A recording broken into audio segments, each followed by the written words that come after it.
За каждым сильным человеком всегда есть история.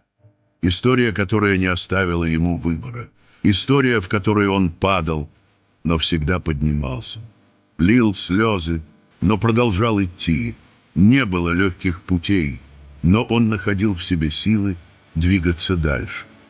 Когда жизнь ставит перед выбором сломаться или закалиться, и каждый, кто не сдался, кто нашел в себе мужество продолжать, знает, что эта сила далась ему не просто так.